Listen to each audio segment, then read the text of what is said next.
What is up, guys, and welcome back to a brand new video. We're back for a league racing video. I don't know when the last one was that I did. I'm trying to jog my memory. I might have done a league racing video on F1 2020, but if I did, I don't think I did many. But yeah, this is hopefully going to be the start of a new series. I got approached by someone at Gfinity, actually, asked me to join, and I was like, yeah, why not? I'm free Monday nights, so yeah, we're going to do this league race season. And basically how this works is we do two 50% races in one night, back to back, and the qualifying grid is sorted by one-shot qualifying. So it's a format I've never done before, but I think it will be interesting. And I'm not really sure what I'm getting into. I don't know how tough the opponents are going to be, what the calendar was like. I didn't do any practice heading into this. All the excuses are coming out. But yeah, you guys have wanted to see league racing on the channel for a long time. And this is the perfect opportunity that has arisen. And I think it's pretty hard to find a league racing series that does competition on Monday nights. You know, which is one of the rare days of the week where I know I'm free.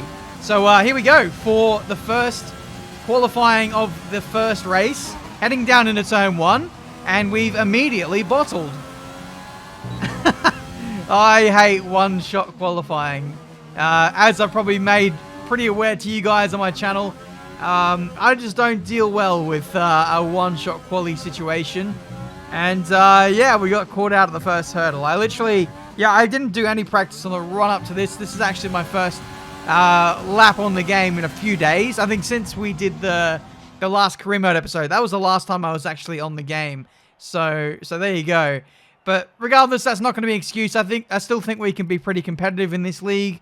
Looks like there's a massive field spread. Those guys at the back being 12, 15 seconds off.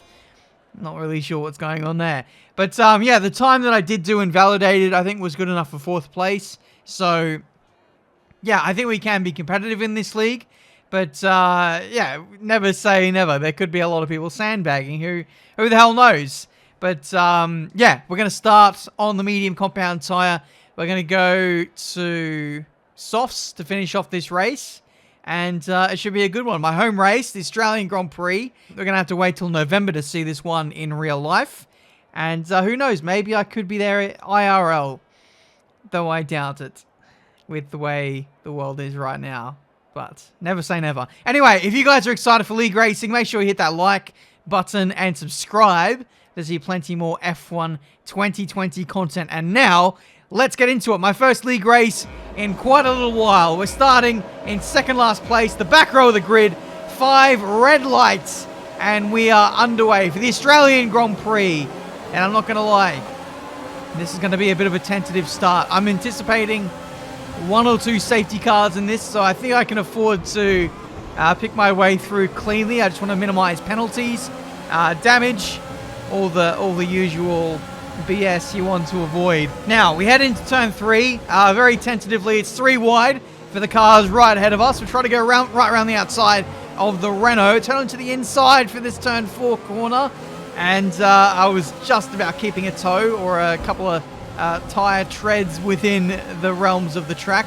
Made a bit of contact with Zaffi there, and I think he's the one that went round, unfortunately. Not much I could have done there. I tried to leave space. And unfortunately, yeah, he looped it there. But yeah, there will be safety cars. There will be many incidents with what looks like to be a pretty crazy field spread from qualifying, let's say. We're already up into P16. We're going to phase into this Grand Prix quite nicely. Those who committed to the softs. Nice corner cut there, Brady. And he is getting out of the way. I'm not sure. I don't know if he pressed overtake there, but we got the position. Someone else went off there. That's Rai in the Alpha Tauri. That puts us up to 14th place. Queen in the Mercedes might have damage. Pretty much had to avoid them very swiftly. But despite the very shaky and, to be honest, nervous start, it's not been too bad. We're in P14, 6 spots gained effectively. I don't know these guys, so I'm feeling out who's fast, who's not. I'm going to have to remember the names. That's normally, something you get used to in league racing. You become very customized to the people that you're racing against. But I literally don't know any of the drivers in this apart from Swifty, who is one of the front runners. He's been in a lot of open lobbies. I know he's pretty fast. So apart from that, I don't know what anyone's real driving style is like. And I feel like that's an important factor to note when you're committing to a league. That's what makes open lobbies really difficult in a way. You kind of can't trust anyone. You don't know if they're going to go for dive bombs. You don't know if they're going to break 200 meters early or whatever. But in a league racing scenario, for the most part, you should be able to trust everyone and anticipate that they're going to not slam on the brakes in the middle of a straight or something. But anyway, we've cleared the back markers. I would say now we're getting into the midfield and the real contenders in this league. And these guys look pretty capable. I won't lie. I'm a bit of a rusty mess at this point of the game's life cycle. I've been dipping in and out of career mode, dipping in and out of playing the game. And this I think more particularly this first race, I was quite a bit rusty. But we're quickly shaking off the cobwebs here as we go down the inside of the Ferrari down into turn 3. That was a bit ugly. We've clouted the side of him there. And what I'm actually going to do is I'm going to let him have the position back because I kind of barged him out of the way. And in my first race in a new league, I don't want to make any enemies. So we're going to let him have the spot back and we're going to go again. I feel like I can get him anyway. So we're just going to do it cleanly like Max Verstappen tried to do in Bahrain, but failed. Thankfully for us, though, we got 25 laps. Jeez, that's horrible math. To get ahead of this guy, which I think we should be able to do. Down into turn 1, lay down the brakes. One thing I've noticed, and you'll probably pick up on this more now when I mention it, is actually we got the inside of the Ferrari cleanly this time, and that is job done. One thing I was getting in my driving style is I was understeering a lot under brakes. There's a couple of spinners there, a couple of easy positions there. Alex Banana up ahead, my teammate, and the man who invited me to this league. Thank you very much. Right ahead of us. So hopefully the two McLaren boys can work together and we can get a 1-2. Easy slaps in this race. That's a lot easier said than done, as the race leaders are like 20 seconds up the road, more like. But yeah, the point I was trying to make is I think I was getting my braking wrong in a lot of these races. I was running in too deep to corners. I was pushing too hard. I don't know.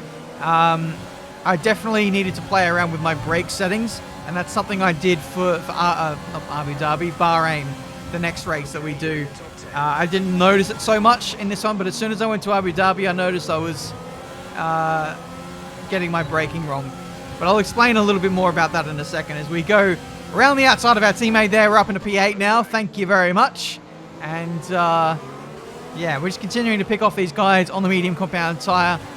Life is only going to get easier for us as we get a little bit more accustomed to the game again, get into the flow, get into the rhythm. But also the tyre wear as well for the soft compound tyre runners. They're all going to start to pit soon, and the race is really going to open up for us as we overtake the Alfa Romeo driver and run into... yeah, again, that's something that I was doing there.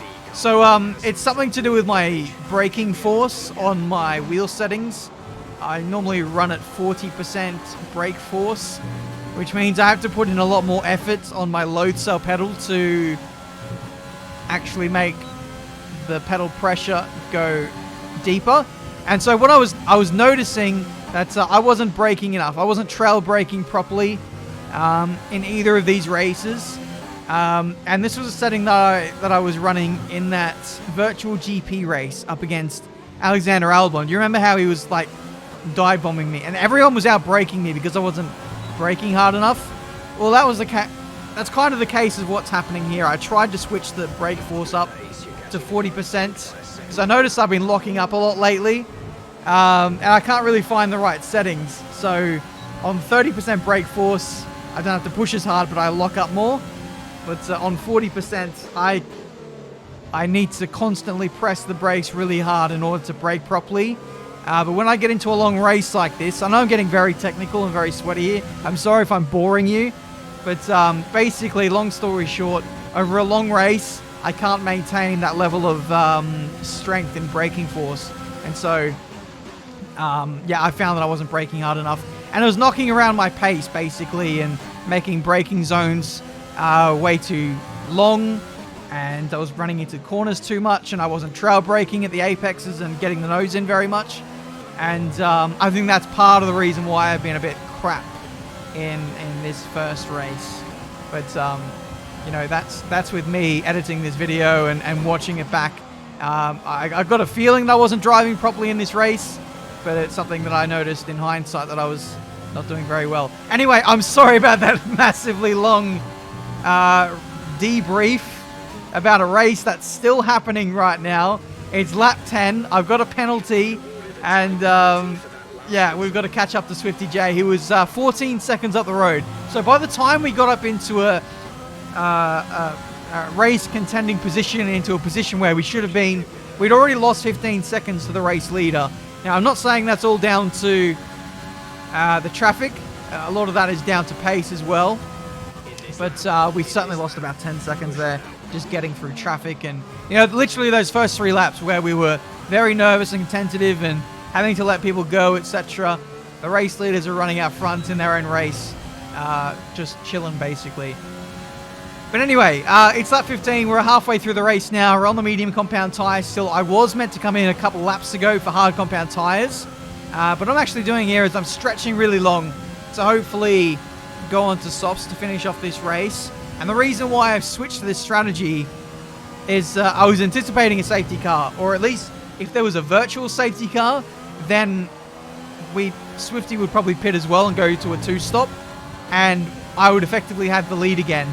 So because I was 15 seconds behind the race leader, I've gone for a different strategy. I'm banking on a safety car, basically, coming out to bail me out. It hasn't arrived yet, and now with 10 laps to go, I'm defending for the lead here as Swifty goes round the outside in the Renault. So one of the back markers has spun there. Hopefully that's a safety car. Side by side through the 3rd sector, and Swifty gets through. So with that out of the way, with Swifty now into the lead, we're going to box. I was going to stay out as long as I was in the lead. As soon as Swifty was going to take the lead off me, that's when I was going to box. And unfortunately, no safety car up until this point. There is a yellow flag, as someone on the start-finish straight was having a little moment there. So, with 10 laps to go, what can we do from here? Not much is the answer. We did go for a fastest lap, but unfortunately, there was no safety car, which bailed us out. We get to lap 26, and right there was a very uncharacteristic mistake. I like to pride myself on never making mistakes, and that was one there. And again, that comes down to the braking issue, which I was talking about.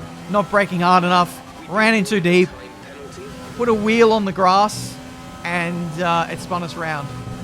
So there you go. I tried to get my act together, trying to catch up to Zay here. I don't know if that's the right pronunciation in the Alfa Romeo.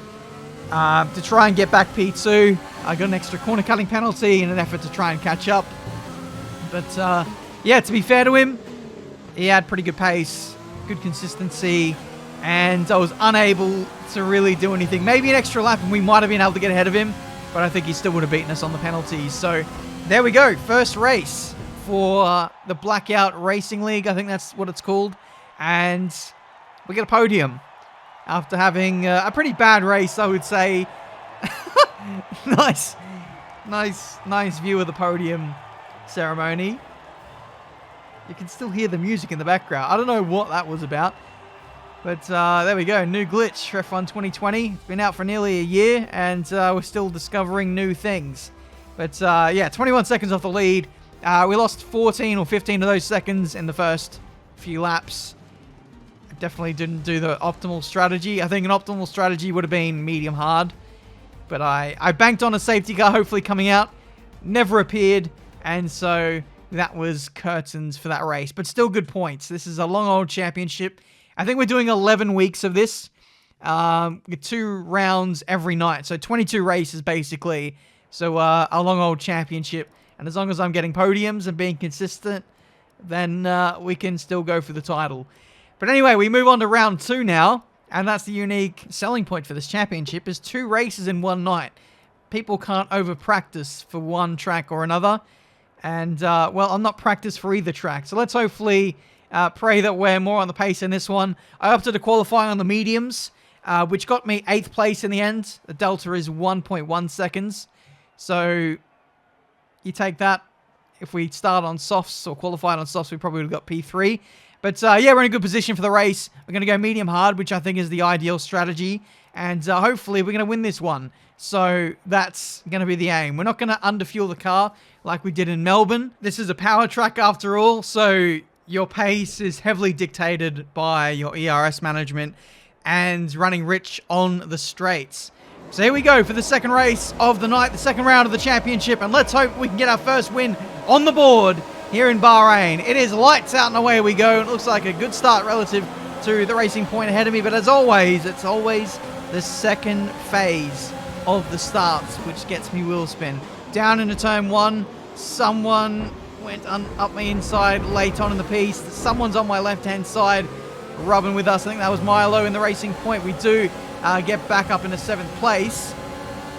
And crucially, no damage, no penalties, no mitigating circumstances, and the lead is still well within touching distance. So we're definitely more of a chance to win this one as we go way too deep into that triple left-hander. But how I told you about the braking issues and how I wasn't trail braking properly, I really noticed that at this circuit. I didn't pick it up so much at Melbourne, but in these first few laps, I noticed the rotation wasn't great. I wasn't hitting apexes very well, and so I decided to lower the brake force down to 30, and I was more easily able to carry the brake into corners. That's very important. So if you're looking to be faster on the F1 games, look at the braking trace. Maybe not so much about me, but look at the likes of Jarno Opmeer, TRL Limitless, basically any esports person. Look at the way that they trail brake into a corner, and that's the kind of way, or that's definitely what you want to do when you approach a corner, because trail braking is massive for your pace in any racing game.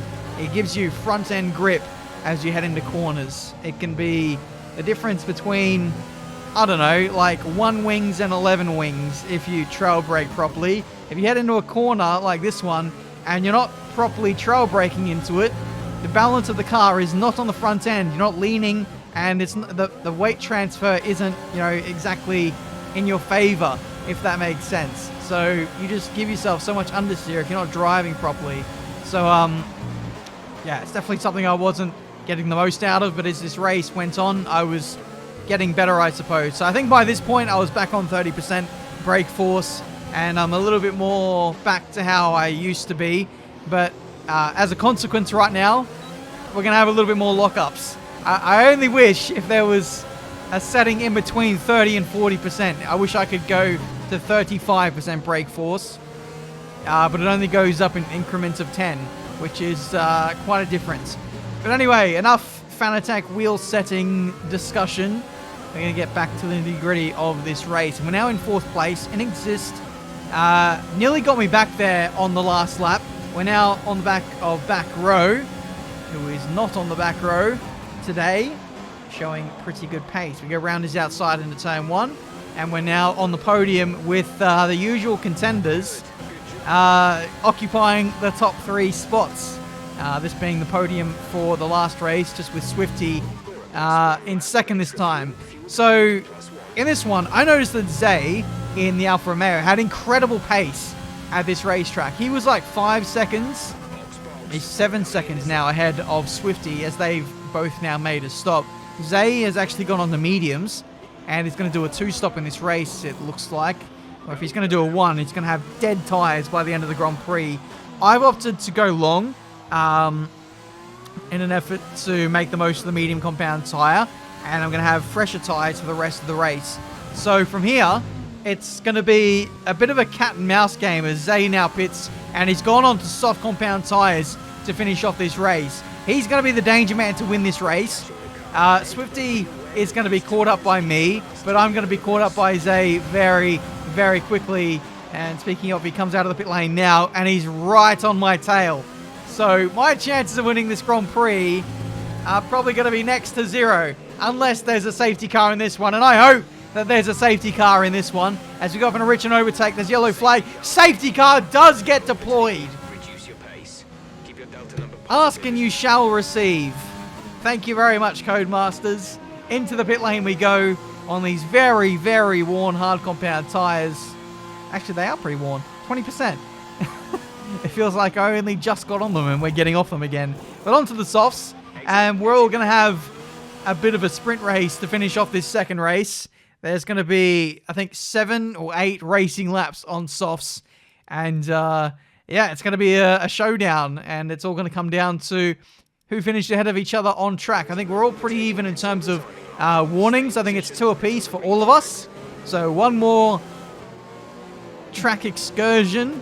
And we're all getting penalties. And it could be Back Row who wins this race. Who the hell bloody knows? But anyway, safety car is coming in at the end of this lap. I'm trying my best to warm up the tyres, because we're going to need tyre temps if we are to attack on this safety car restart. Up in a rich and overtake. Restart is underway, and I missed the jump a little bit there, as Back Row is now putting us under pressure as we head down into turn 1. We're going to have to go defensive here. It's not ideal. Nearly re-overtakes swiftly there under brakes. And, yeah, we just about fend off that position and we can go again. So, yeah, this is going to be really sweaty, these final 6 laps. Trying to push as much as we can. ERS management is going to be absolutely crucial. Fuel management, though, has completely gone out the window. We've all got enough fuel to push pretty much to the end. It's actually going to be more of a case of engine management, engine temperature management. You want to make sure that you don't overheat the engine, otherwise you'll be losing pace in a straight line. But frustratingly, after the safety car restart, we all had very similar pace, or the guys ahead had maybe slightly better pace, but I wasn't going 100% after the restart. I was trying to save my tires a little bit, so through the middle sector I was using slightly higher gears, and I was trying to use a little bit less ERS, but that kind of backfired on me as I lost slipstream. I lost DRS to those cars ahead. I've not had DRS for a couple laps now. We get it back now as we head on to the last lap. And frustratingly, yeah, none of us have been able to do anything, despite Zay in the lead, having 1 or 2 lap older tires than both of us. His pace today has been absolutely sublime. And I've just had no answer to it. We're heading on to we are on the last lap now. Swifty is out of ERS. He's in the final 10% there, as am I. So we might be able to get him. He does have a 3-second time penalty, crucially. So at the bare minimum, we're going to get P2 in this race. But I was really hoping for more of a climactic finish to this race than that. I've seen a few people on Twitter tweeting how league racing, it's really hard to overtake sometimes in DRS trains, and I didn't really understand that until now. This is Bahrain. This is a track where slipstreaming and DRS really comes into it, but for the most part, we've not been able to do anything. It's been a stalemate, which has been very interesting. So it seems even in the games, you can't really do too much, which I think definitely needs to change for the future formula of Formula 1 and the games. But we head into the last corner, and annoyingly, the 2 cars ahead have got really slow all of a sudden. So if this race was any longer, I think we might have been a really solid shout of potentially winning that one. But there we go. That has been my first 2 league races. Maybe not on this game, but for the first 2 league races I've had in a very long time. It's knowledge and experience which I've gained, which has been very crucial. I need to learn a whole lot more about setups. I've got very slack lately. I think I've discovered that high setups are the new meta, like 3.9 wings and going really aggressive, like 111 on the suspension and anti-roll bars is the way to go. Because lately my setups online have been crap. But me getting back into league racing gets me back in the flow. and I can be very fast and very competitive at the game again. Hopefully, it will be the long-term goal. But yeah, on the path to getting faster, we get to enjoy competitive racing again. So, hopefully you guys enjoyed that video. If you did, make sure you leave a like, subscribe to the channel if you're new to see plenty more racing game content. Yeah, if you guys support this video, then there'll be more league racing stuff. So, hopefully this video does well and we can continue. Otherwise, we go back to career mode forever and ever and ever. And nobody wants that.